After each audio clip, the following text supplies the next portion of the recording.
ठीक है। तो लेक्चर नंबर 12 में हमने देखा था सिलेक्शन सॉर्ट के बारे में और बबल सॉर्ट के बारे में। तो थोड़ी सी इसकी कम्प्लेक्सिटी को मैं रिवाइज करूंगा, ठीक है। सिलेक्शन सॉर्ट में हमने देखा कि बेस्ट केस और वर्स्ट केस में जो और एवरेज केस में जो कम्प्लेक्सिटी थी वो बिग ऑफ एन स्क्वायर थी, और क्योंकि इट वाज वेरी इनएफिशिएंट और लार्ज नंबर ऑफ डेटा। और यहाँ पे ये था कि number of comparison did not depend on the order of the data, right. कि जो कंपैरिजन थे वो they were independent of the data order. इस वजह से हमें कम्प्लेक्सिटी का जो रेशो था वो काफ़ी ज़्यादा था। इस वजह से हम काफ़ी जो कम्प्लेक्स डेटा स्ट्रक्चर था, जैसे कि one data structure that is coming from well optimization और फ्रॉम पार्टिकल्स फॉर्म ऑप्टिमाइजेशन, उसको हम इस्तेमाल नहीं कर सकते हैं, ठीक है। तो देर बिलियंस ऑफ डेटा, इसके लिए हमें कम्प्लेक्सिटी को टाइम कम्प्लेक्सिटी को रिड्यूस करना पड़ता है।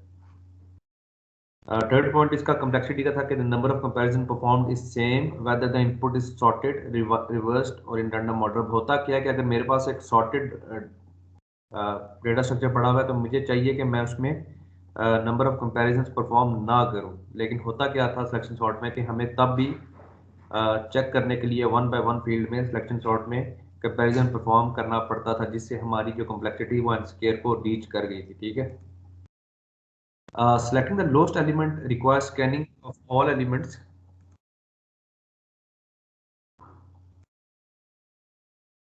This takes n minus one comparison। तो हमें पता है कि जब हम किसी चीज़ की टाइम कम्प्लेक्सिटी या स्वैपिंग कम्प्लेक्सिटी देख रहे होते हैं, तो सबसे पहले हम नंबर ऑफ कंपैरिजन चेक करते हैं, फिर देखते हैं कि कितनी बार स्वैप हुआ है, ठीक है।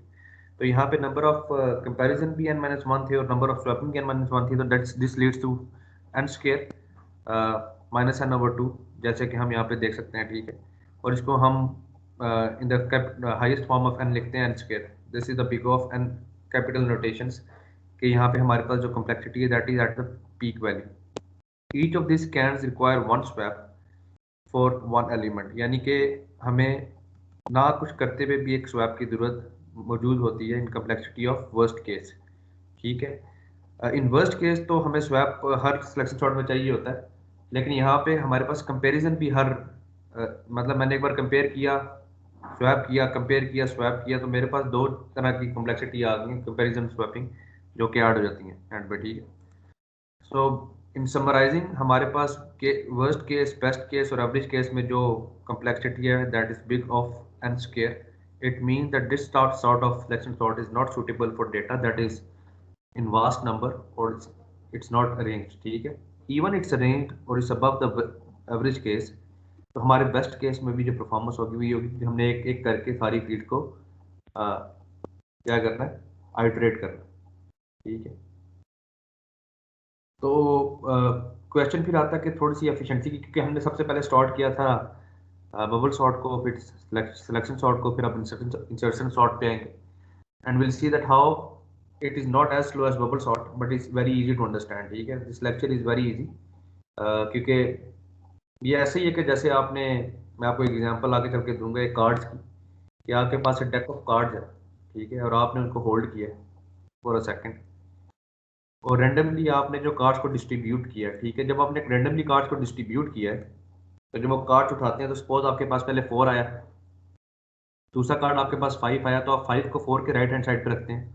इस तरह 3 आया तो 3 को 4 के लेफ्ट हैंड साइड पे रखते हैं। 6 आया तो राइट हैंड साइड पे। तो आपने सारे कार्ड्स को ना एक एक करके अरेंज किया, ठीक है। तो this is how a real life example works, जो कि मैंने यहाँ पे स्लाइड में भी शो किया है, कि it is actually insertion works the same way as arranging your hand when playing cards, ठीक है। आपके पास जो नेक्स्ट वैल्यू ऑफ कार्ड आएगी उसको आप according to this position place करेंगे, ठीक है। आपको एक एक करके एक कार्ड के बाद दूसरे कार्ड के बाद तीसरे कार्ड पे स्वैप नहीं करना पड़ता, ठीक है। मैं डायरेक्ट उठाया और जहाँ पे उसकी पोजीशन बनती है वहाँ पे आपने रख दिया। इसका मतलब ये है कि आप आइट्रेशन में आपने नंबर ऑफ आइट्रेशंस को बचा लिया, ठीक है। You just picked a value और उसको अकॉर्डिंगली वहाँ पे प्लेस किया। To sort the cards in your hand, you extract a card, shift the remaining cards, and then insert the extracted card in the correct place, ठीक है। तो this is what happening in insertion sort।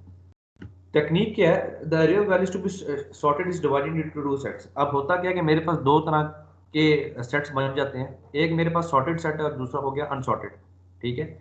तो सबसे पहले पहली दो values compare होती हैं, ठीक है, और जो उनमें से छोटी है वो शिफ्ट हो जाती है लेफ्ट हैंड साइड पे, और उसके बाद तीसरी वैल्यू पहली दो वैल्यूज के साथ कंपेयर होगी, ठीक है। इसके बाद चौथी वैल्यू पहली तीन वैल्यू के साथ कंपेयर होगी।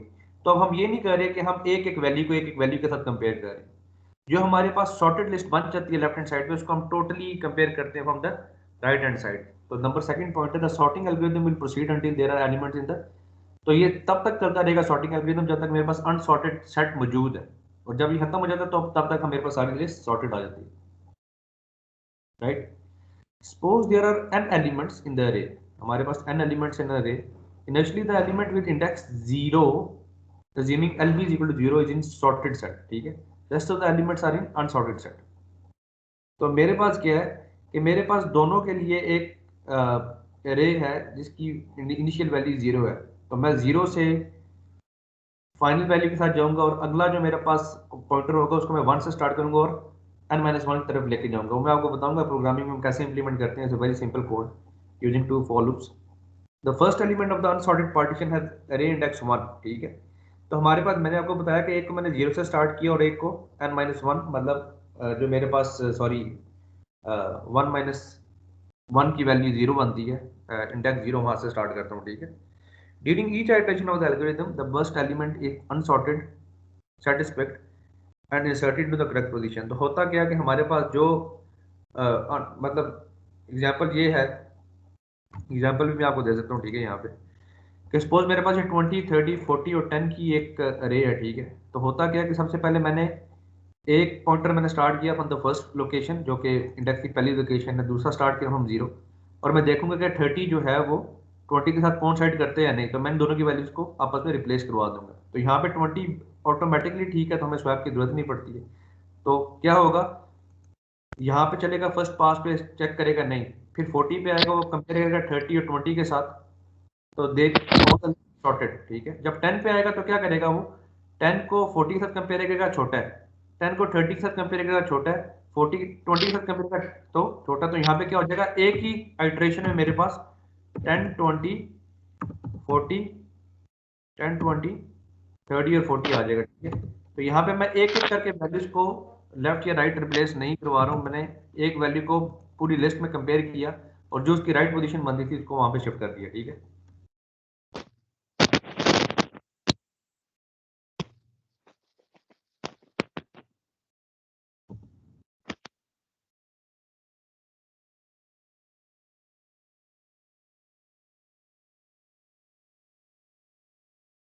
सही हो गया। तो इसके बाद बेसिकली इसका मैथमेटिकल फॉर्म ये है कि इनिशियली ए जीरो का मतलब ये होता है ऐसा वैल्यू जो इंडेक्स नंबर 0 पे मौजूद है। ए किसी अरे का नाम है, जैसे कि हमने लेक्चर नंबर 1 में डिक्लेयर किया था, ठीक है। Is the only element in the sorted set in pass one. A1 will be placed either before और आफ्टर 0। पास वन में सिर्फ दो वैल्यूज कंपेयर होंगी, A0 की और A1 की, और इनमें से जो छोटी वैल्यू होगी वो A0 पे रिप्लेस हो जाएगी। इन पास टू A2 जो third value will be checked with A0 and A1, और आइदर वो दरमियान में आती है, पहले आती है, बाद में आती है, रिप्लेस हो जाएगी, ठीक है। इन पास 3 A3 जो फोर्थ वैल्यू वो पहली तीन वैल्यूज के साथ कंपेयर होकर देखेंगे वहां पे उसकी प्रॉपर प्लेस क्या बनती है, ठीक है। तो इसी तरह अगर हमारे पास 6 वैल्यूज तो n-1 तक इसकी आइट्रेशन चलती है, ठीक है। इन पास n-1 A n-1 value will be replaced in proper place, और जो आखिरी वैल्यू है वो ऑटोमेटिकली सेकंड लूप में अरेंज हो जाती है। Suppose 39, 9, 45, 63, 18, 81, 108, 54, 72 एंड 36 की हमारे पास एक लिस्ट है जिसमें कितनी वैल्यूज हैं, 1 2 3 4 5 6 7 8 9 10, ठीक है। अब ये 10 वैल्यूज हैं, तो 10 वैल्यूज में हम देखेंगे पास नंबर 9 यानी कि 10-1 में जाके हमारे पास सॉर्टिंग डिक्लेयर हो जाती है, n-1 कहते हैं इसको। तो इन A0 पे आप ये देखेंगे जो सॉर्टेड का कलर है ना वो थोड़ा सा लाइट है, और जो अनसॉर्टेड है that is a dark gray, right? So in the first list we see that sorted is only 39, sorted is 39। Pass one में क्या होगा, 9 और 39 को आपस में रिप्लेस कर दिया गया, 39 is bigger than 9, तो in pass one replace, now we are here. तो पास टू में क्या होगा, मेरे पास जो थर्ड एलिमेंट वैल्यू है वो सबसे कंपेयर होगी, वो दैट इज इक्वल, तो मेरे पास सॉर्टेड लिस्ट ये यहाँ तक मौजूद है। पास थ्री में क्या है, मेरे पास जो फोर्थ वैल्यू है, ठीक है, वो भी इक्वल है, मतलब 9 से भी बड़ी है, 39 से भी बड़ी है, 45 से भी बड़ी है, तो 63 at the right place. Pass four में मेरे पास जो 18 की वैल्यू थी वो कंपेयर हुई सबके साथ, 9 के साथ कंपेयर हुई तो 9 से बड़ी, तो उसकी एक्यूरेट पोजीशन यहाँ पे बनी कि वो 39 से छोटी थी, ठीक है। तो फिफ्थ वैल्यू हमारे पास सॉर्ट हो गई। तो पास 5 में 6 वैल्यूज देखी तो 81 is at the right position because it is greater than 63, हमें पीछे जाने की जरूरत ही नहीं है क्योंकि पिछली लिस्ट हमारे पास वैसे ही सॉर्टेड। पास 6 में हमने देखा कि 108 is always greater than 81, so we don't have to go back, it's already sorted.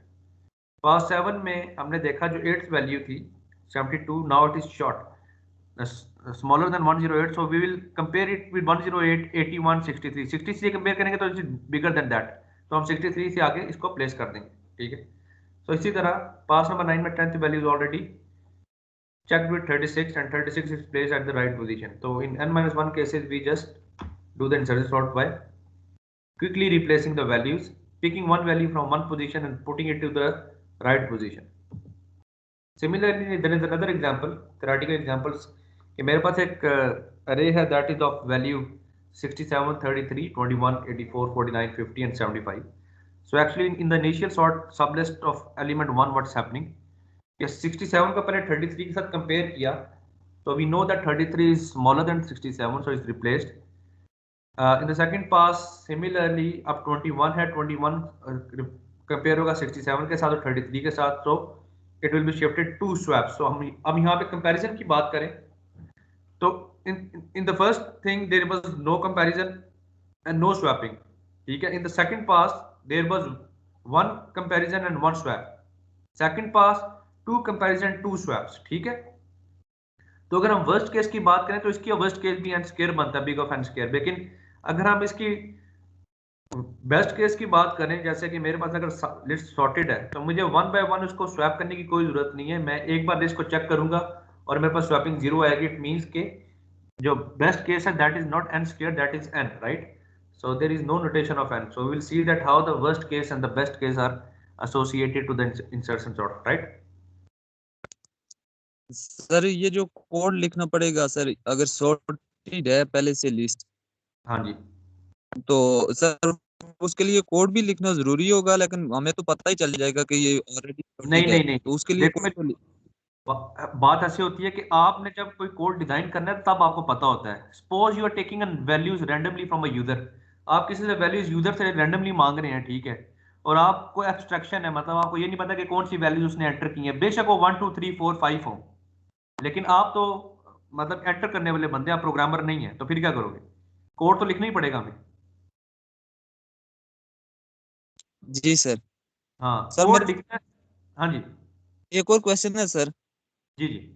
Sir ये जितनी भी चीजें हमने पढ़ी हैं सर, तो ये पाइथन, जावा और सी के ऊपर भी सारी इसी तरह इम्प्लीमेंट हो रही है या कुछ चेंजिंग भी है इसमें डाटा स्ट्रक्चर में? जो इनका बेसिक फॉर्मूला है ना वो सेम है। मतलब अगर मैंने आपको स्वैपिंग का फॉर्मूला बताया तो दैट विल बी सेम।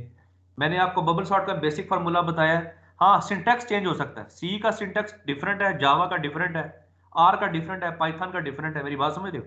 सी का डिफरेंट, सी प्लस प्लस का डिफरेंट है। जी सर। हाँ,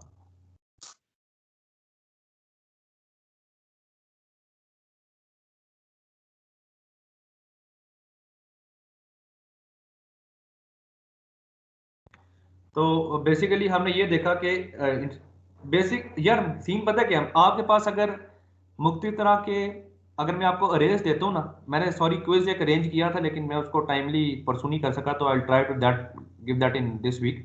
और मैंने भी सुना है कि मतलब अभी हमारे मिड टर्म एग्जाम्स आ रहे हैं, तो I was very short of lectures, मैंने अभी अपने मिड टर्म के लेक्चर्स पूरे भी नहीं किए, ठीक है।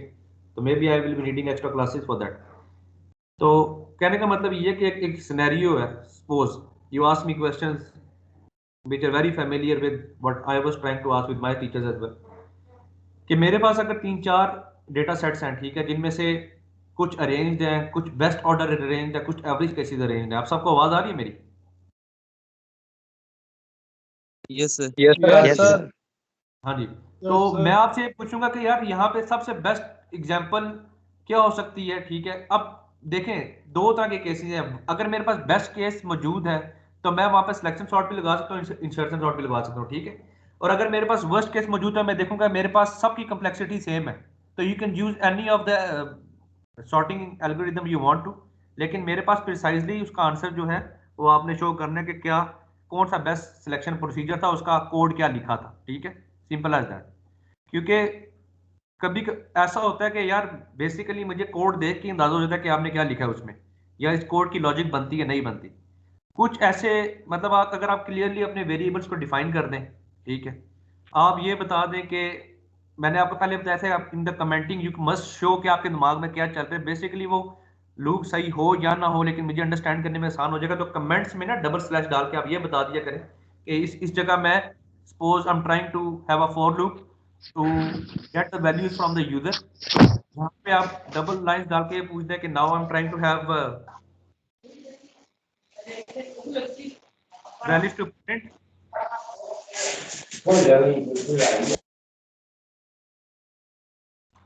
ठीक है, so this is how it works.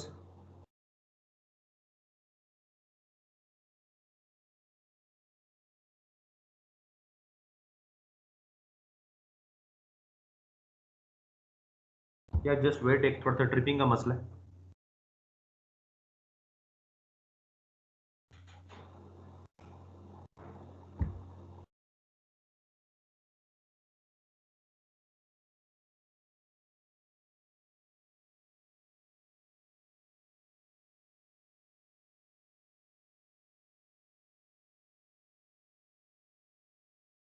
So basically example समझाने के लिए मेरे पास again I got some graphs जिससे हमें समझ आ जाएगी। तो हमारे पास एक अरे है जिसमें टोटली 6 वैल्यूज हैं और इनके जो इंडेक्सिंग है स्टार्टिंग फ्रॉम 0 1 2 3 4 5। अक्सर व्हेन यू डू प्रोग्रामिंग ना शुरू में तो ये चीज़ आपको कंफ्यूज करती है कि जो इसका इंडेक्स नंबर था, जो उसकी वैल्यू थी, वो कोइंसाइड नहीं करती है, ठीक है। तो आपने देखना है कि array is starting from 0, it's not starting from 1, ठीक है।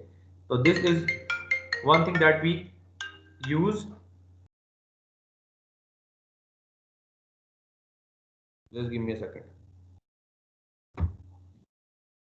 प्रोग्रामिंग में हम इसको यूज करते हैं to shift the values across, ठीक है, by using the index arrays. तो this is a very common concept कि आपने ये याद रखना है हमेशा, ठीक है।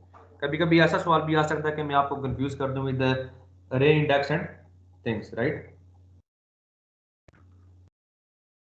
गिव मी अ सेकंड यार।